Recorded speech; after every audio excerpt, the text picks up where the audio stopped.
irmão. Ele está deixando uma verdade bem revelada para nós.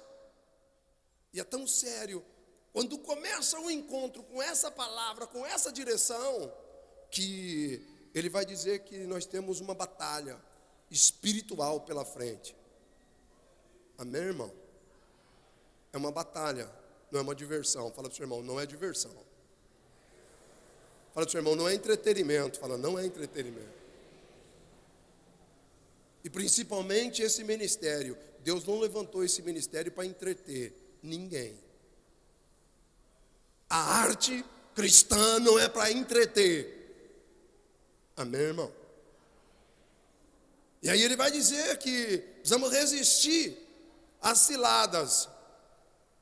Resistir à cilada não é cair nem se entregar às ciladas. Amém, irmão? Amém, irmão? É para resistir às ciladas, porque elas virão, é inevitável. E aí Paulo vai dizer à comunidade que era preciso tomar a armadura. Deus não dá armadura, amém, irmão? Amém, irmão? Deus não dá, você vai ter que tomar a sua. Porque se você não tomar a sua, você vai ficar desprotegido. É para instruir, amém, irmão? Instrução não é diversão, amém, irmão? Então pode se preparar. Tomai a armadura de Deus. E Deus não põe armadura em criança, amém, irmão? Fala para o seu irmão, isso não é coisa de criança. Deus não chama a criança para a guerra. Deus não leva a criança para a batalha. Então se você entrou nesse ministério, você já entrou sabendo que você não é o que, irmão? Veja, a instrução começa. Deus usa um homem, o apóstolo Paulo, para edificar uma comunidade, a comunidade de Éfeso, e foi a palavra de Éfeso que a Josi pregou. Paulo começou pela armadura de Deus e João no Apocalipse, na visão das igrejas. Ele também exorta a igreja de Éfeso a não arrefecer no quê? No primeiro amor. É instrução para a igreja. E Paulo fala de armadura, Paulo fala de escudo, Paulo fala de capacete e Paulo fala de espada. O que você tem na sua mão? O que você tem aí na sua mão? Uma espada.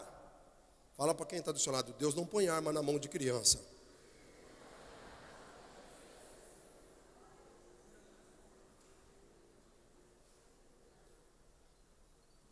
O grande problema, enquanto Juninho rezava, enquanto Juninho trazia essa moção, me vinha ao coração. Um grande equívoco nós cometemos. Sabe qual foi? Colocar criança na batalha. Grupo de oração, altar, ministração, não é lugar para criança. O instrumento que Deus te deu, como deu ali para o Jails, como deu ali para o Quinho, não é para entreter, é para guerrear. E porque não entendeu o propósito, a espada, que era um instrumento de guerra, acabou sendo um instrumento para se ferir. Porque quem não sabe manusear a arma se machuca com ela. E muitos veio para o ministério sem saber, sem conhecer, e se machucaram e se decepcionaram. Um monte. Aquilo que Deus deu para guerrear foi instrumento para se machucar. E se machucou, se feriu. A muitos, Deus ainda dá a graça da cura, mas muitos se tombou, se feriu e morreram. Por quê? Porque era criança e estava numa batalha que era para homens. E Deus colocou um instrumento, como uma espada, para guerrear, não para brincar. E porque não guerreou, brincou, se feriu e se foi. Que você entenda que Deus está querendo dizer com você. Deus não põe arma na mão de criança. Ministrar, pregar, interceder, cantar, grupo de oração, não é lugar para brincar, não é para entreter. Amém, irmãos? Aí logo depois a Josi prega e nós cantamos. Essa música do Espírito Santo, e aí é mais complicado ainda, porque vai dizer que o Espírito Santo precisa tirar a nossa covardia. Então santidade não é para os covardes, santidade é para os valentes. Então, enquanto tiver covardia, não vai ter santidade. Batalha, campo de batalha para os valentes, não para os covardes. Enquanto houver covardia, nós nunca vamos entrar na batalha. Nós vamos sempre preferir ir para onde? Passear no parque. Porque passear no parque é coisa de... Amém, irmão? Então, muitos de nós precisamos parar de passear no parque e compreender que nós fomos chamados para o quê? Batalhar.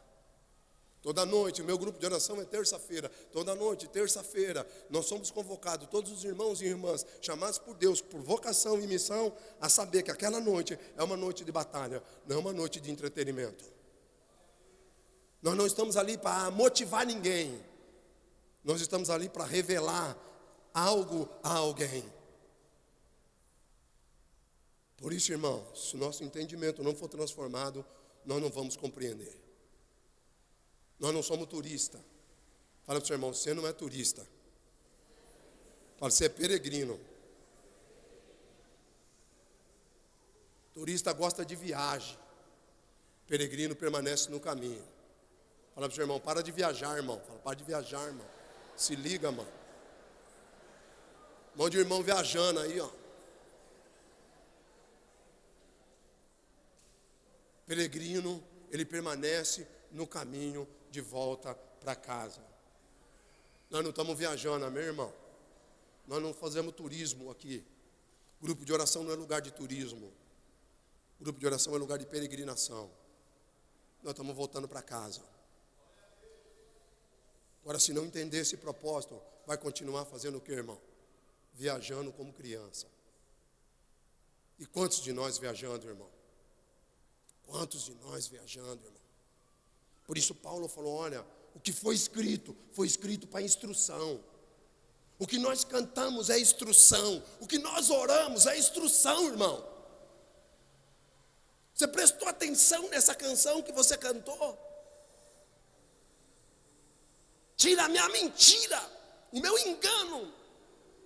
E a Josi foi profunda quando disse que a mulher não se assustou com a cobra, se assustou com Deus. Por quê? Porque é melhor o engano do que a verdade. Você está entendendo o que eu estou querendo dizer, irmão? É melhor o engano do que a verdade. Nós usamos o nosso engano em detrimento da verdade. Por quê? Porque a verdade vai nos confrontar.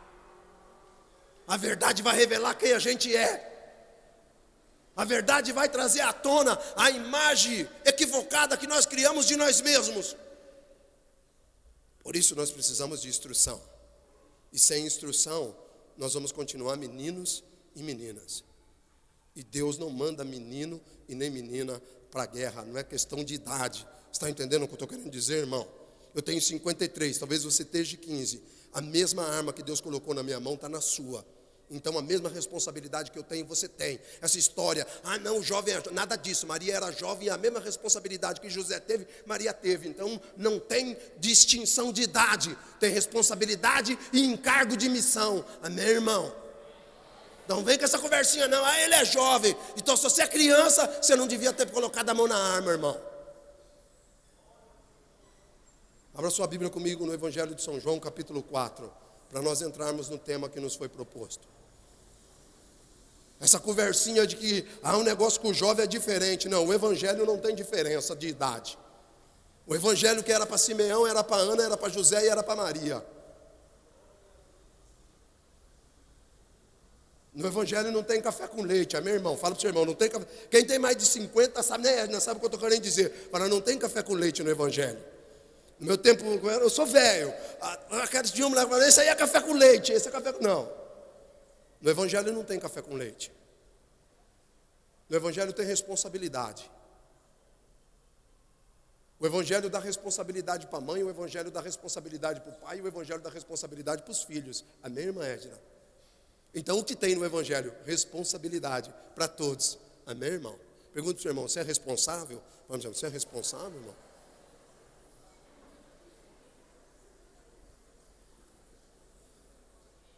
Quando nós começamos a deixar a palavra nos falar, sério, enquanto o Juninho lia o texto de Efésios, eu falava, caramba, mano, Já me atrapalhou tudinho já. Por quê? Porque aumenta a responsabilidade. Esse encontro vai aumentar a sua responsabilidade no seu grupo de oração. As canções que você canta aumentam a sua responsabilidade. As orações que você faz aumentam a sua responsabilidade.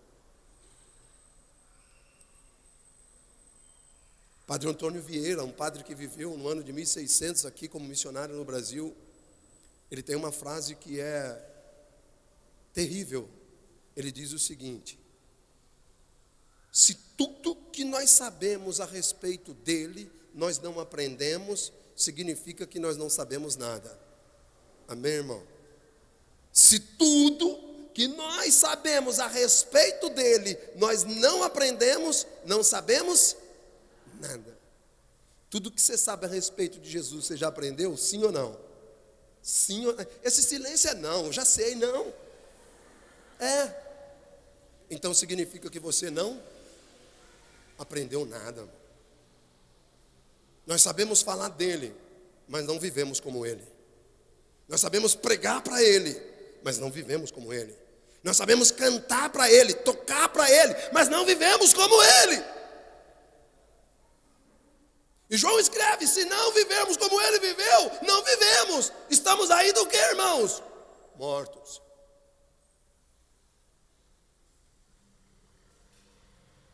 Fala pro seu irmão, é sério? Olha, é sério. Evangelho de São João, capítulo 4, verso de número 1. O texto que me foi proposto para esta manhã está aqui no verso 23, que o Pai procura adoradores em espírito e em verdade. Mas antes de nós discernirmos o que é adorar em espírito e em verdade, eu queria convidar você a nós meditarmos alguns pontos dessa experiência de encontro. Jesus é o Deus do encontro. Fala para o seu irmão assim, ó, Jesus é o Deus do encontro. Fala, o que Jesus quer é encontro. Fala para o seu irmão, o que Jesus quer é encontro. Fala, não é evento. Jesus não trabalha em eventos. Jesus opera nos encontros. Se fizermos evento e não tiver encontro, só foi publicidade e mais nada. Por isso que tem muito evento e pouco encontro, porque tem mais publicidade. Irmãos e irmãs, vamos ao texto. O Senhor soube que os fariseus tinham ouvido dizer que ele recrutava e batizava mais discípulos que João, se bem que não era Jesus quem batizava, mas os seus discípulos. Deixou a Judéia e voltou a Galiléia. Ora, devia passar por Samaria. Em outras traduções vai dizer, ora, era necessário passar por Samaria. Guarda essa palavra, necessário. Fala para o seu irmão, não esquece o necessário. Fala para o seu irmão, não confunda necessário com necessidade. Fala para o seu irmão, não confunda. Nós precisamos de instrução, amém, irmão?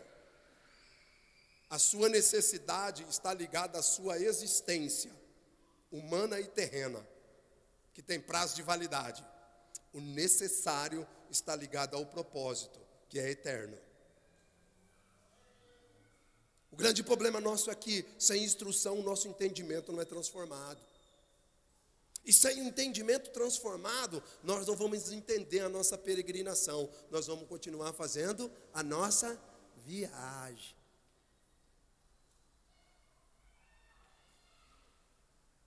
Verso de número 5. Chegou, pois, a uma localidade da Samaria chamada Sicar, junto às terras de Jacó, que Jacó dera a seu filho José. Ali havia o poço de Jacó. Se você tem caneta aí, marca na sua Bíblia, poço de Jacó. Poço de Jacó.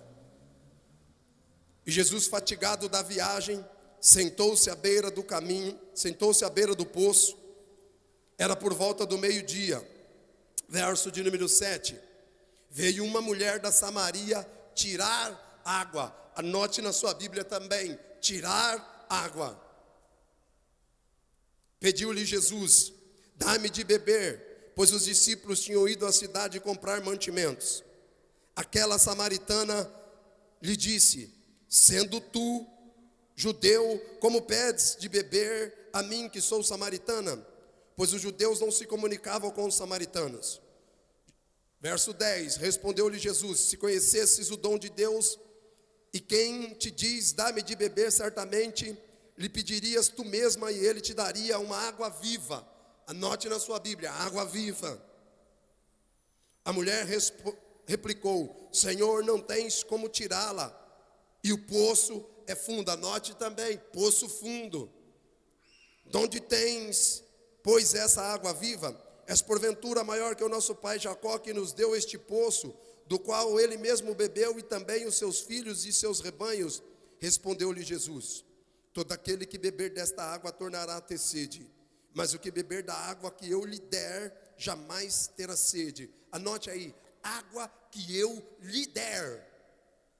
Água que eu lhe der. Verso de número 15. Água que eu lhe der, mas a água, deixa eu voltar aqui que eu estou. Respondeu-lhe Jesus: todo aquele que beber desta água tornará a ter sede, mas o que beber da água que eu lhe der jamais terá sede.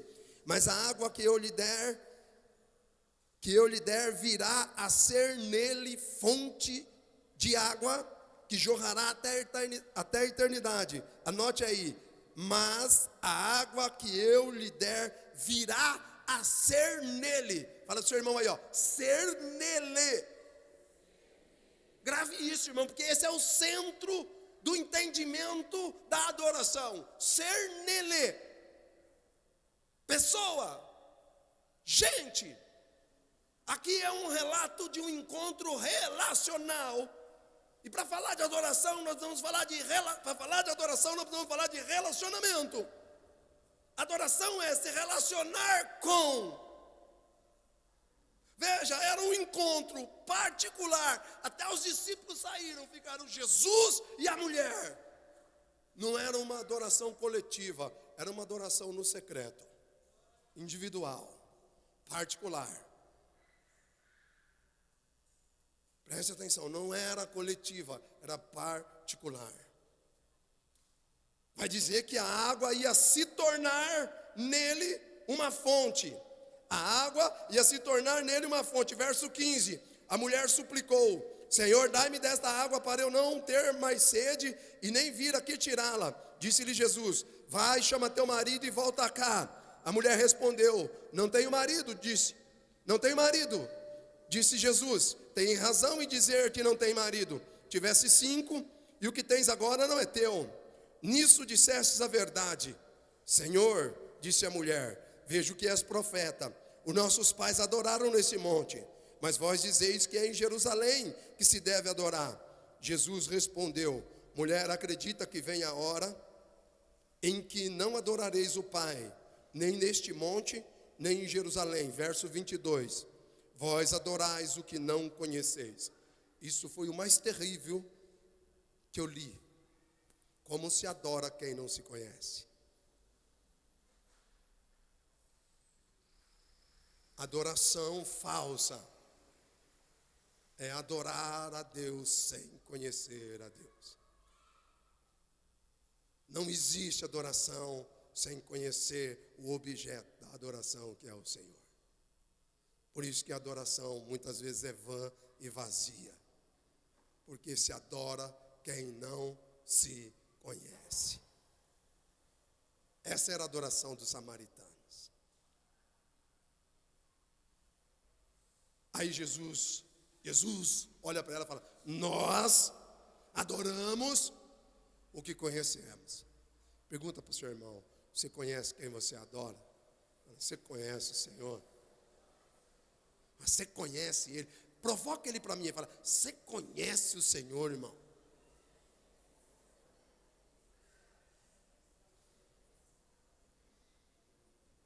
Fazer as coisas para Ele é diferente de conhecer Ele, amém, irmão? Tem muita gente fazendo coisas para o Senhor sem conhecer o Senhor. Tem muita gente fazendo coisas para Deus sem conhecer a Deus. Jesus continua, mas vem a hora, e já chegou, em que os verdadeiros adoradores hão de adorar o Pai em espírito e em verdade. E são esses adoradores que o Pai deseja.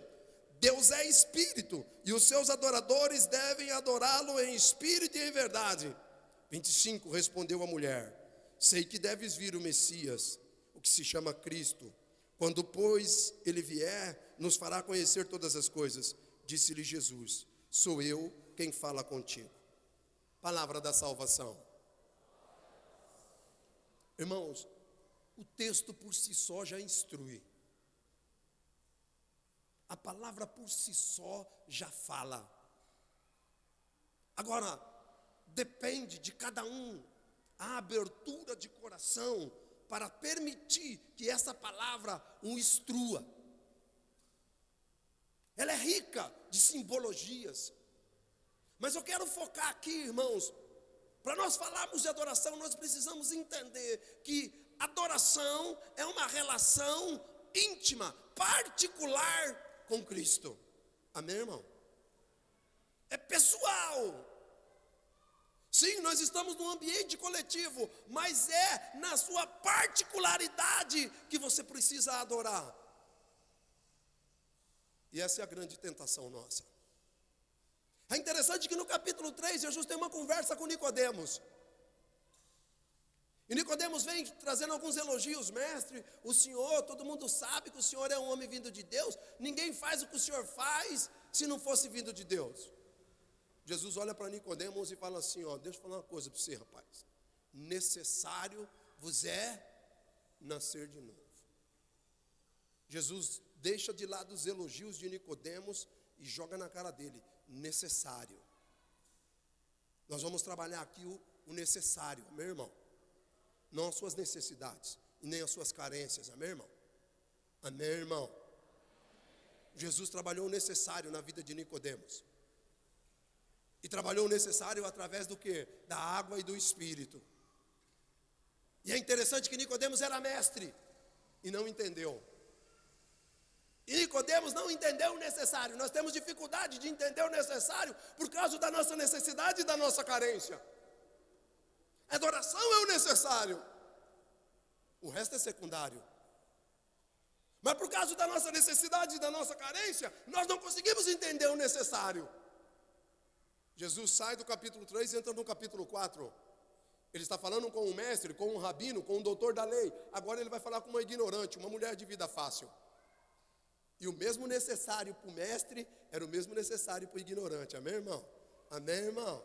Amém, irmão? Você está entendendo, irmão? Jesus não abaixou o nível da conversa. A mesma conversa que ele teve com Nicodemos é a mesma conversa que ele teve com a samaritana. Porque as coisas de Deus não se alteram por causa das nossas situações. As coisas de Deus não se alteram por causa das nossas realidades humanas.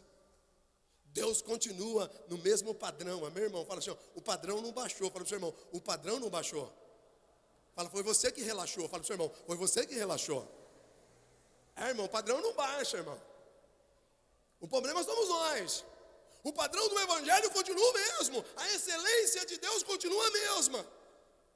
Para 1000 ou para um, a excelência é a mesma. Para uma multidão ou para uma pessoa, a excelência é a mesma.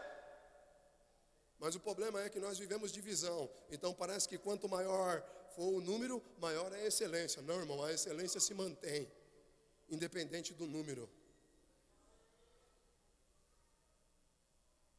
É interessante, irmãos, que Jesus olha e fala que era necessário passar por Samaria.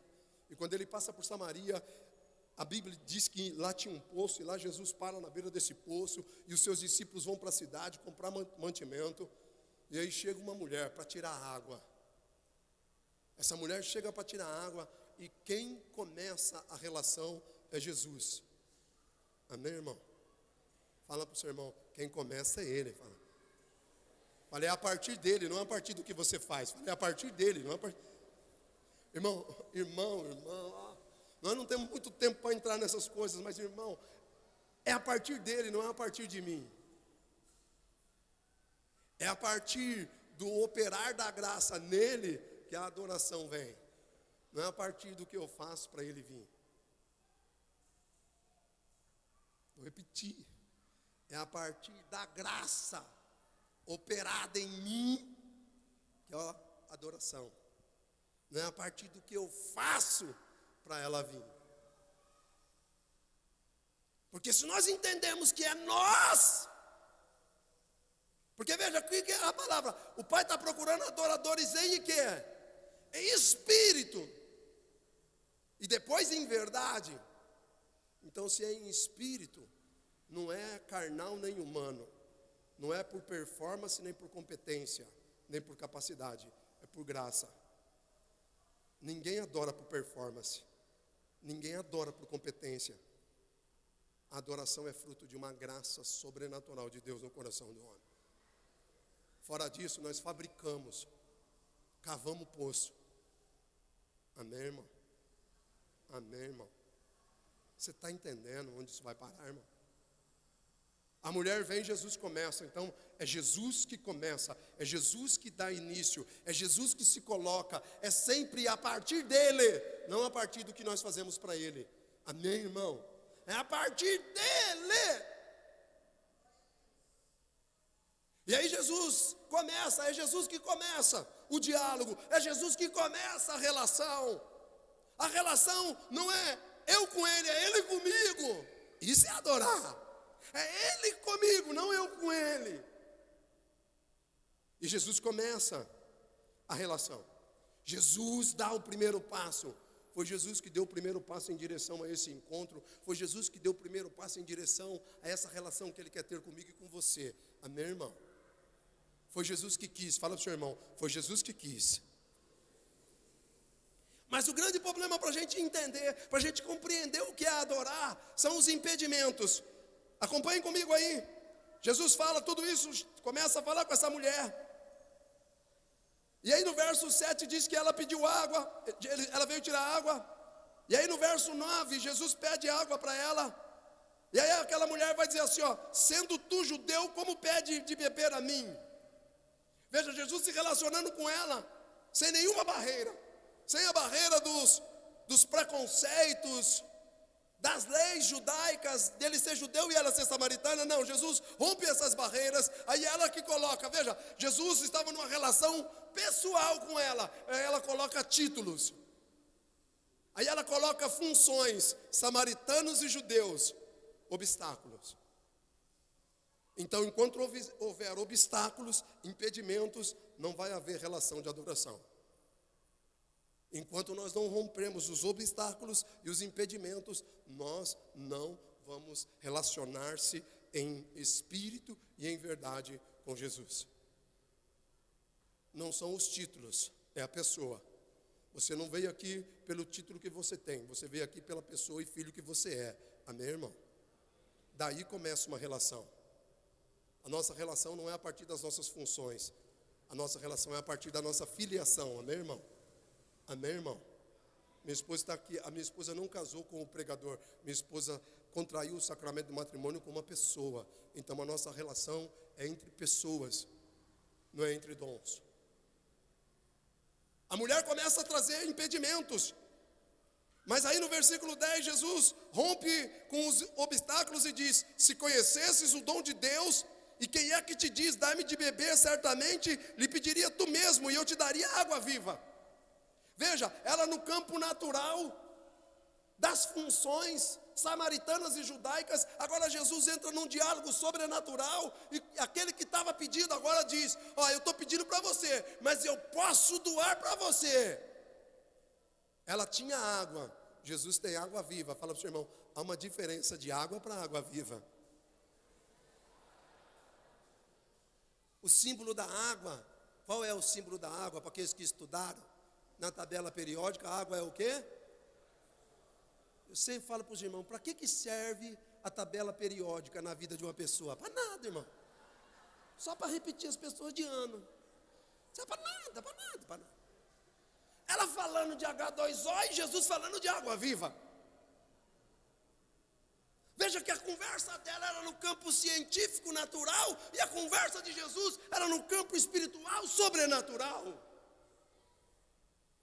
E aí Jesus vai dizer para ela: olha, eu te pedi água, mas se eu te der da água viva... Aí, irmão, a mulher começa a replicar. Lembra no versículo 9, ela fala: como sendo tu judeu... Quando a conversa sai do campo natural e entra no campo espiritual, começa a mudar a atmosfera. Sendo tu judeu, agora ela fala: Senhor, Senhor. Veja, já começou. Quando a atmosfera começa a sair do natural e entrar no sobrenatural, até a forma de se expressar muda.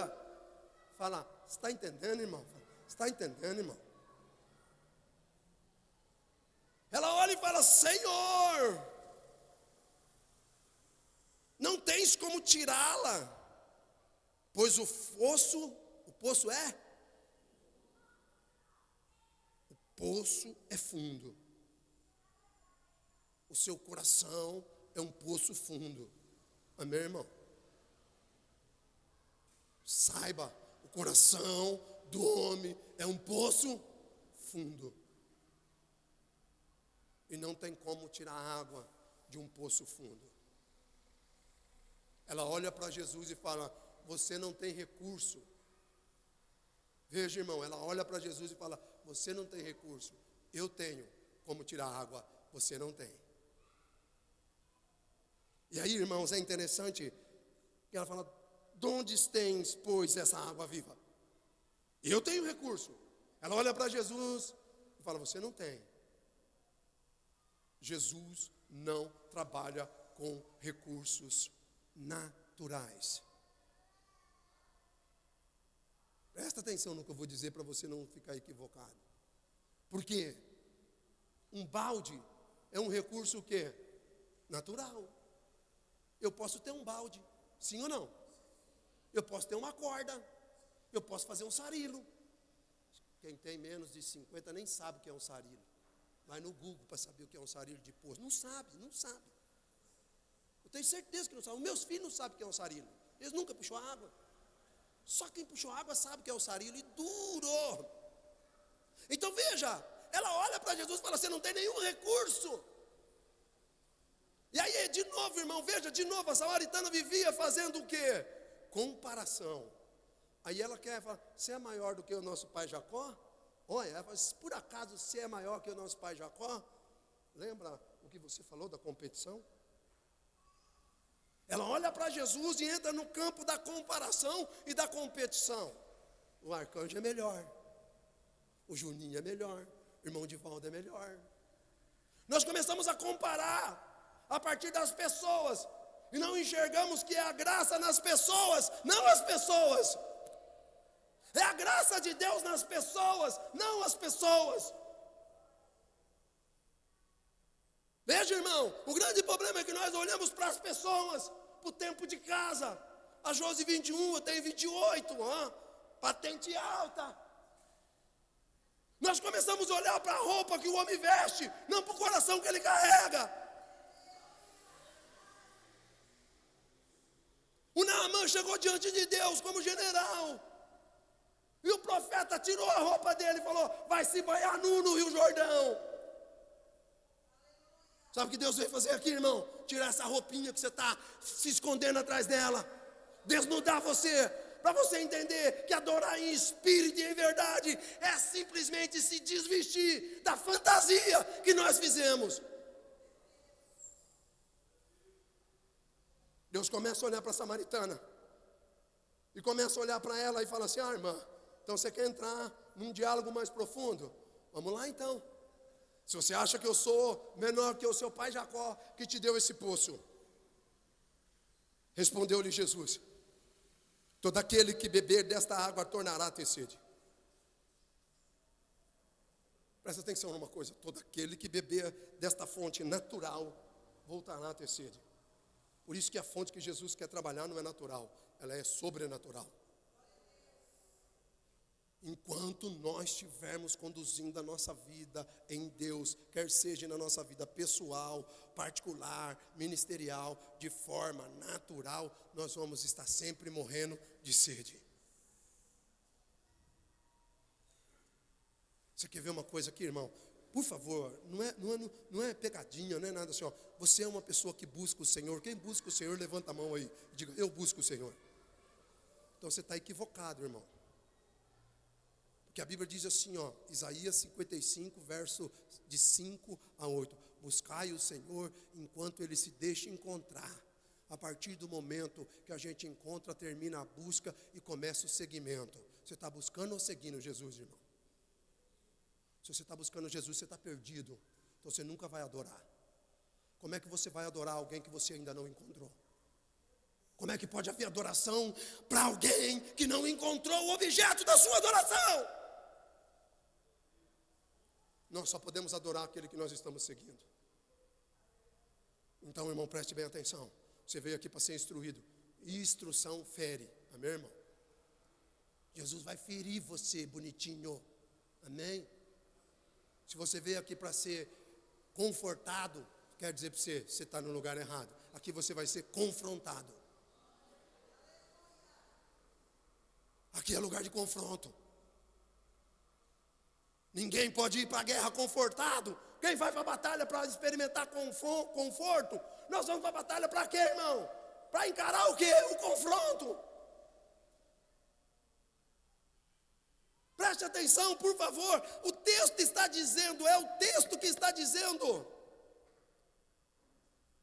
Todo aquele que beber desta água tornará a ter sede. Verso 14. Vamos ler junto o 14? Mas o que beber da água que eu...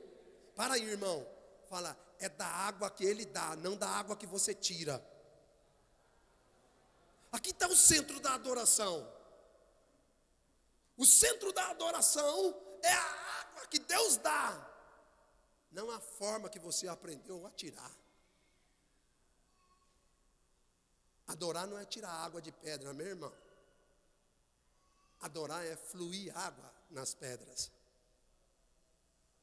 Existe uma grande diferença em tirar água e fluir água. Tirar água é um mecanismo natural. E isso quem faz? Jacó, os homens. Poço é uma fabricação humana. Fonte é um dom de Deus. Por isso Jesus falou para ela, se você conhecesse o dom de Deus, você não ia ficar presa nesse pocinho que você cavou para você. E quantos de nós cavamos poços e estamos bebendo da água que nós mesmos cavamos? E por isso que a nossa adoração não gera, e por isso que a nossa adoração não flui. Por quê? Porque o poço que nós estamos tirando água foi a gente que cavou. Então a primeira coisa que nós precisamos fazer aqui é entupir o poço que nós cavamos. Amém, irmão? Amém, irmão? Para ser uma adoradora em espírito e em verdade, nós vamos ter que abandonar o poço de Jacó.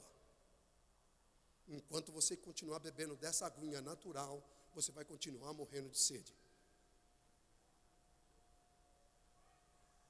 E aí, irmão, o mais sério é que quando Jesus fala no verso 14, mas o que beber da água que eu lhe der, jamais terá sede. Ponto, na mesma linha, letra maiúscula. Mas a água que eu lhe der, virá a ser nele. A água que Jesus dá, vai me tornar uma fonte. Então é a água que eu receber que vai me tornar, não é a água que eu tirar. E nós aprendemos a tirar água. Eu aprendi a tirar água do dom que Deus me deu da Bíblia. O Jailson aprendeu a tirar água com o instrumento que Deus deu para ele. A Josi, mulher de Deus, aprendeu a tirar água. O Juninho, então, aprendeu a tirar água. O Quinho aprendeu a tirar água. A Renata aprendeu a tirar água. Todo mundo aqui sabe tirar água, irmão. Mas não é da água que a gente tira. É da água que a gente recebe.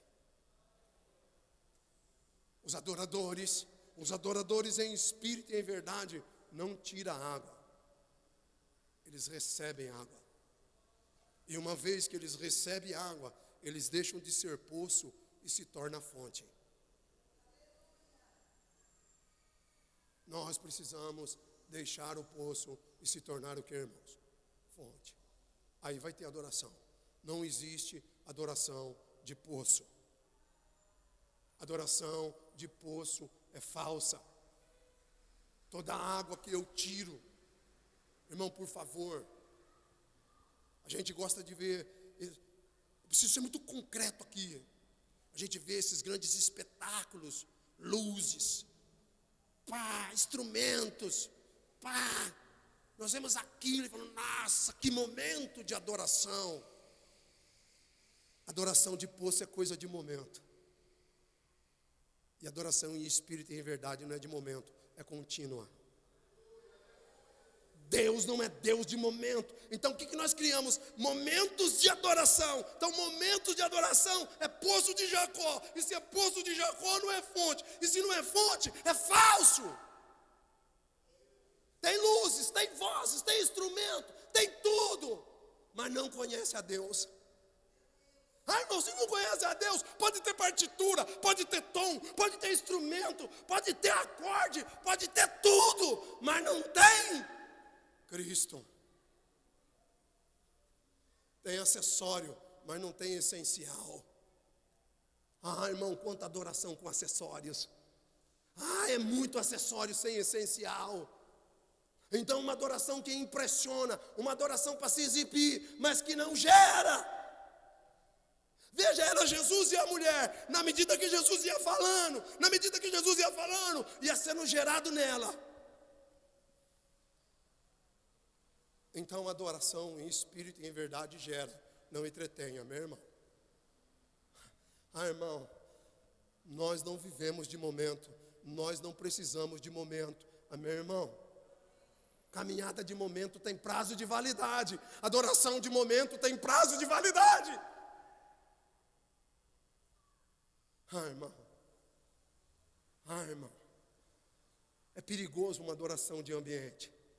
Então naquele ambiente, eu entro na presença, e quando eu volto para minha casa, irmão, porque nós comungamos, qual que é o sentido da comunhão? O que é comungar? Veja, é um Deus que vem, não eu que vou, é um Deus que vem, e faz o quê? Entra em mim. E agora, eu sou o quê? Habitação. Então eu saí do ambiente, mas continuo com o objeto da minha adoração. Mas agora aqueles que vivem no ambiente, ele pula, ele dá glória, ele repousa, ele fala em língua estranha, ele faz o estardalhaço no ambiente. Mas quando sai do ambiente, ele volta a mesma coisa. Poço. E poço fundo, marido poço fundo, filho poço fundo, empregado poço fundo, servo poço fundo, coordenador, tudo, músico, pregador, poço fundo. Só é fonte no ambiente, no momento. Esses não são adoradores em espírito e em verdade. Esses são falsos adoradores. A produção está no ambiente, não no coração. Nós não precisamos de um ambiente propício para adorar. Nós precisamos de Deus em qualquer ambiente e nós podemos adorar. Irmão, quando os magos chegaram ao ambiente, o trono era um coxo, capim, vaca, bezerro, e eles adoraram um Deus que não estava na onde? No trono.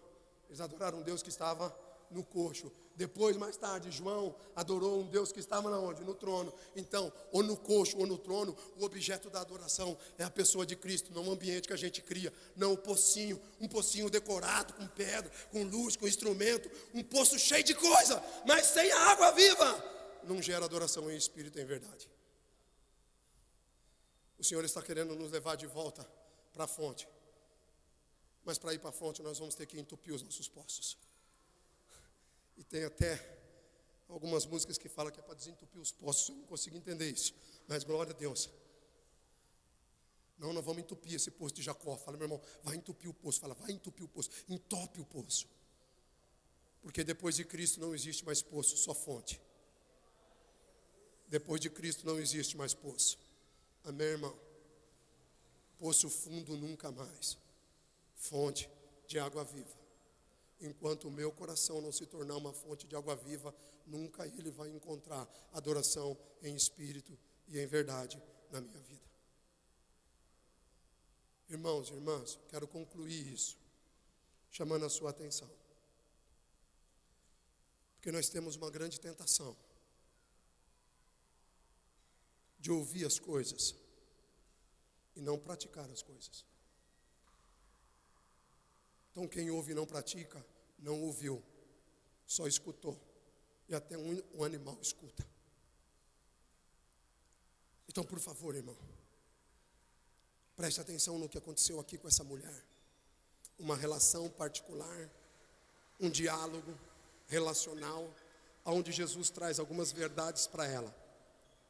Depois olha que Jesus vai dizer, vai lá atrás do seu marido. Aquela falou, não tem marido. Mas Jesus falou verdade. Tivesse 5, agora o que você tem não é seu. Então era uma mulher insatisfeita. Era uma pessoa insatisfeita. Então todo poço que você cavar, ele vai gerar em você insatisfação. E toda água que você beber desse poço nunca vai te satisfazer. Por isso que nós nunca estamos satisfeitos. A existência humana, ela vai morrer insatisfeita. Por isso você precisa entender algo. Na nossa existência sempre vai haver insatisfação. Você nunca vai ser plenamente realizado na sua existência. E essa existência que eu e você carregamos tem prazo de validade. Amém, irmão? Aí quando Jesus olha para ela e vai dizer, olha, vocês adoram. Primeiro, ela, mais uma vez, ela faz comparação. Fala que é para adorar no Monte Gazarim. O judeu fala que é em Jerusalém. Jesus fala, não é em lugar. Não é em lugar. É em pessoa. E é interessante, irmão, que aí ela fala assim, ó, eles falam que vai vir um Messias. Veja o que é a adoração em espírito e verdade. Aqui está o eixo da adoração. Fala, ó, eu sei que vai vir um Messias, e quando ele vir nós vamos conhecer todas as coisas. O que Jesus fala para ela? Sou eu. A maior revelação. Irmão, não pode contar com Nossa Senhora, que Nossa Senhora é outra. Não se discute aqui. Estamos falando de gente comunzaça, como a samaritana, eu e você. A primeira revelação assim, ó, do Messias, do Yeshua, foi, sou eu. A mesma revelação que Moisés teve lá na sarça ardente. Aí o que Deus falou para Moisés? Tira a sandália do seu pé, porque esse lugar é um lugar santo. Qual é o seu nome? Eu sou o que sou. No ambiente de adoração, Deus se revela para quem adora. Amém, irmão? Deus se fala para o seu irmão, Deus se revela para a pessoa. Fala, é para a pessoa, irmão. Não é no lugar. Veja, a Eucaristia vem, ela está no lugar, no templo. Vem e entra na onde, irmão? Na pessoa. A samaritana teve uma revelação a partir da sua adoração. Sou eu que falo com você. É interessante, irmão, que Jesus vai dizer assim, ó, sou eu quem fala contigo. Vai dizer que depois disso a mulher deixou o cântaro. O que era o cântaro? O instrumento que ela usava para pegar a água do poço. A adoração em espírito e em verdade faz com que a gente abandonemos os mecanismos artificiais e superficiais da nossa vida espiritual, porque agora a gente não precisa do que está fora, porque o que brota dentro é suficiente para nos manter. Amém, irmão? Amém, irmão? Quero dizer para você, Jesus não precisa fazer mais nada na nossa vida, Ele já fez tudo. Agora a gente só precisa o quê? Manter o que está fluindo dentro de nós. Amém, irmão? Nós não veio aqui para buscar algo para colocar para dentro. Não, nós veio aqui para se reunir, para fluir o que está dentro de nós. Isso é adoração. Isso é adoração, o que flui de dentro de nós, não o que nós buscamos para dentro. Irmão, precisa fluir o que está dentro de nós. Se nós somos uma fonte, a fonte vai o que, irmão? Fluir. E nós precisamos voltar para a fonte. O que é um grupo de oração? Um lugar que flui, não um lugar que funciona. Amém, irmão? O grande problema é que a gente aprendeu a fazer grupo de oração funcionar. E aprendeu a fazer funcionar e deixou de fluir. E se deixou de fluir, deixou de gerar. Deus não nos chamou para fazer funcionar. Deus nos chamou para gerar. Amém, irmão? Então fique de pé, por favor.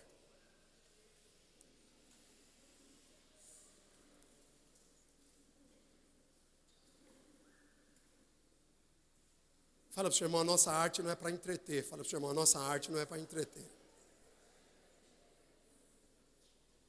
Fala, Deus nos levantou para gerar. Fala para o seu irmão, Deus nos levantou para gerar. Eu falo do Jailson porque eu tenho uma liberdade com ele. Deus não levantou o Jailson para entreter ninguém.